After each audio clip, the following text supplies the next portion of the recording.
السلام عليكم ورحمة الله عليكم وبركاته. السلام يا سيدي، يا أهلا وسهلا ومرحبا. ما شاء الله. الشام الحمد لله. وحب أهلها لك أب قديم وليس حديثا. نعم سيدي، يا الله شيخ يبارك عامر، فيكم، الله بارك الله يبارك بك يا بحياتكم سيدي، سيدي. حياكم الله، تفضل يا سيدي.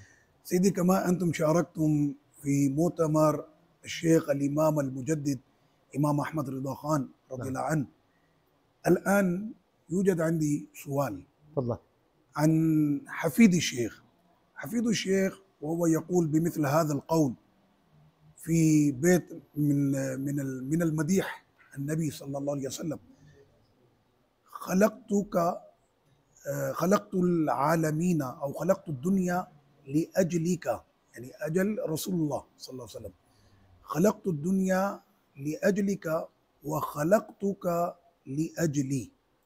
فماذا تقول عن هذا البيت الشعر؟ मैंने कबला शेख फजीलत शेख हुसैनी शहजादे से ये पूछा, और इस वक्त भी पूरा यहाँ पे मजमा जमा है, और हज़रत यहाँ के ख़तीब भी हैं, बेहतरीन मुकर्रर, और दुनिया अरब के आप ना सिर्फ मिंबरों के शेर हैं बल्कि आप बेहतरीन नात गो शायर भी हैं, और बड़ी प्यारी आवाज़ में आका करीम सल्लल्लाहु अलैहि वसल्लम की मिदहत सराई फरमाते हैं। हज़रत ने अभी 2022 में जो आला हज़रत इमाम अहमद रज़ा कॉन्फ्रेंस कराची में मुनक़िद हुई, तो उसमें आपने मुतअद्दिद जलसों में खिताब भी किया, दारुल अमजदिया में, मेमन मस्जिद में। तो मैंने हज़रत की बारगाह में एक सवाल पेश किया है कि मेरे मुर्शिद व शेख ही हुआ इसमो अशेख शेखुल इस्लाम वल मुस्लिमीन क़ादियुल क़ुदात फिल हिंद अशेख मोहम्मद अख्तर रिदा खान वहुव क़ाल हाज़ल बैत। نعم، तो हुज़ूर ताजुश शरिया वहुव मुलक़्क़ब बिताजुश शरिया, ما شاء الله. तो ताजुश शरिया रज़ियल्लाहु अन्हु का मैंने ये शेर हज़रत की बारगाह में पेश किया कि आपके खातिर बनाए दो जहां, अपने खातिर जो बनाया आप हैं। इस शेर के बारे में आप क्या फरमाते हैं? फमाज़ा तक़ूल ली हाज़ल बैत الذي अश्शार। قاله. और हम लोग इस वक्त शेख अकबर भी हमारी इस गुफ्तगू को सुन भी रहे और हमें देख भी रहे। بسم الله الرحمن الرحيم، الحمد لله رب العالمين، وأفضل الصلاة وأتم التسليم على سيدنا ومولانا محمد الصادق الوعد الأمين المبعوث رحمة للعالمين आमीन وعلى آله وصحبه أجمعين. आमीन। قبل أن نجيب عن هذا السؤال لكي لا يشكل على الحاضرين أي شيء، فتلك الألقاب التي يأتي عليها إخواننا في الباكستان هي عرف دارج، ولا يعنون به تعظيما في غير محله أو نوع شهرة يرتبط بالهوى إطلاقا. هكذا ترتيبهم. والذي رأيته يوم سافرت إلى بلادهم من حبهم لأهل الله، لآل بيت رسول الله صلى الله عليه وسلم، لعلماء الشام وأهل الشام، ما رأيته في بلد. मैं हज़रत फरमा रहे हैं कि यहाँ पर मेरे सारे चाहने वाले बहुत सारी कौम यहाँ पर मौजूद है, तो ये अपने बुज़ुर्गों से बेपनाह मोहब्बत करते हैं, और मुल्क शाम, उलमाए शाम, औलियाए शाम से जैसी मोहब्बत पाकिस्तानी करते हैं, वल्लाह मैंने ऐसी मोहब्बत दुनिया में कहीं और नहीं देखी जो मैंने पाकिस्तानियों में देखी है। جميل. فهذا أمر طبيعي عندهم، وسألته يومها فأشار إلى أن هذا الأمر يشير إلى يعني ترجمة حبهم، ولا تكلف عندهم مطلقا، ولا تكلف عندهم مطلقا. أما الجواب عن السؤال، حقيقة لأول وهلة يظن بعض الناس أن الإمام محمد، أظن محمد أخطر رضا خان، محمد أخطر أحمد رضا خان، تمام؟ هو حفيد الشيخ رحمه الله المجدد أحمد رضا خان. هذا الكلام لا إشكال فيه، وهو يشير إلى معنى البيت ويطلب شرحه، أن الحق سبحانه وتعالى خلق الدنيا كلها بما فيها ومن فيها لأجل رسول الله صلى الله عليه وسلم. أضاف إلى ذلك وخلقتك لأجلي، من؟ رسول الله. هذا الكلام هنالك شريحة واسعة من الناس في العالم ينكره، وسبب الإنكار عدم الذوق من جهة، بل والأصل عدم معرفة مفتاح الذوق من جهة، وعدم الذوق من جهة أخرى. فمفتاح الذوق رسول الله. تفضل. हज़रत ने फरमाया कि हुज़ूर ताजु शरिया मुफ्ती मोहम्मद अख्तर रज़ा ख़ान अज़हरी रज़ियल्लाहु अन्हु, जो कि पोते हैं इमाम अहमद रज़ा ख़ान मुजद्दिद रज़ियल्लाहु अन्हु के, मुझसे ये सवाल पूछा गया है कि जो हुज़ूर ताजु शरिया का ये शेर है कि आपके खातिर बनाए दो जहां, अपने खातिर जो बनाया आप हैं, तो हज़रत ने पहला लफ्ज़ तो यही फरमाया कि इसमें कोई हरज ही नहीं है इस तरह का शेर पढ़ने में। कुछ लोग हैं कि जो ऐसे शेरों का इनकार करते हैं, शायद उनके पास ज़ौक़ नहीं है, या जो ज़ौक़ की कुंजी है वही उनके पास नहीं है। इश्क़ रसूल की कुंजी जिनके पास है, उनका ज़ौक़ इसी मयार पर होता है। نعم. हाँ जी। والمعنى حقيقي له ارتباط قوي بالشريعة والحقيقة. الجانب الأول وأن مسرح الحياة بأكمله يرتبط بأعمال الشريعة التي لها علاقة بربط الأسباب. हज़रत ने फरमाया कि अब यहाँ पर दो चीज़ें हैं, शरीयत और हकीकत, और इन दोनों का आपस में रब्त भी हो रहा है, और इस मसले के अंदर भी ये रब्त मौजूद है। लेकिन हम पहले बात करेंगे शरीयत के एतबार से। وقد جاءتنا أوامرها ونواهيها من هذا النبي الأعظم صلى الله عليه وسلم الذي أكرمنا به رب العزة هدية لنا ولكل الأمم.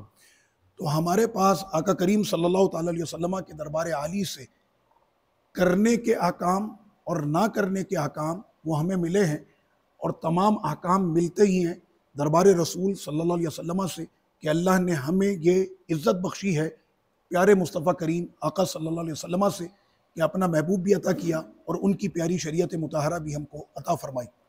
ولما كان الوحي من خلاله كان الأمر والنهي أيضا من خلاله عبر لسانه وعبر أفعاله. قال صلوا كما رأيتموني أصلي. और हमारे पास जितने भी अहकाम शरीयत मुताहरा के आते हैं, खा करने के हों या रुकने के हों, वो आका करीम सल्लल्लाहु अलैहि वसल्लम पर वही की जाती है। और हुजूर अलैहिस्सलातु व तस्लीम ने इसीलिए फरमाया कि ऐसे नमाज पढ़ा करो जैसा कि तुम मुझे देखते हो नमाज पढ़ते हुए। ولما كان هو صاحب الأمر والنهي بأمر الله تبارك وتعالى كان فهم الدين عبره من خلاله صلى الله عليه وسلم. इसलिए कि अल्लाह ने अपने हबीब को ही हुक्म देने और रोकने का इख्तियार अपने महबूब को ही अता फरमाया है, तो अल्लाह के तमाम अहकाम का जो असल मरकज़ है वही तो ज़ात मुस्तफ़ा सल्लल्लाहु अलैहि वसल्लम है। وعليه فقد كمن تحت حرف الشريعة أسرار لم يكشف ابتداء عنها إلا لرسول الله صلى الله عليه وسلم، ولا يصل إليها أحد إلا به لنعرف الله، فبرسول الله نعرف الله. فكأني بالشاعر قال بلسان الحضرة الإلهية فبي عرفت. तमाम तो आका करीम सल्लल्लाहु अलैहि वसल्लम की ज़ात गिरामी वही असल है। अगर किसी को अल्लाह की मारिफत की जो है वो ख्वाहिश है, तो वो ज़ात मुस्तफ़ा से जुड़ जाए। अल्लाह की मारिफत उसे ही होती है कि जो ज़ात मुस्तफ़ा करीम सल्लल्लाहु अलैहि वसल्लम से मिला होता है। जैसा कि वलियों ने ये फरमाया है कि अगर हमें मारिफत इलाही चाहिए तो रसूल करीम का दामन मजबूती से हमें थामना होगा। وما بلغنا أن أحدا عرف الله بغير رسول الله. और ये हो ही नहीं सकता कि अल्लाह की मारिफत किसी को हो जाए बगैर रसूल करीम की अता के। لذلك لعل ما يوضح هذا المعنى مما من محفوظ كل الناس تقريبا وأنت باب الله أتاك امرؤ من غيره لا يدخل. तो अब इस शेर के पढ़ने में कोई हरज नहीं है, इसलिए कि सरवर कौनैन ही अल्लाह का वो दरवाज़ा है कि जिससे अल्लाह की मारिफत और उसके हुक्म और ना करने की जो मुमानियत है उसका पता चलता ही है। ज़ात मुस्तफ़ा करीम सल्लल्लाहु अलैहि वसल्लम से वही असल है। لذلك الذي لا يعرف رسول الله أول عقوبة عاجلة تأتيه الوقوع في البدع.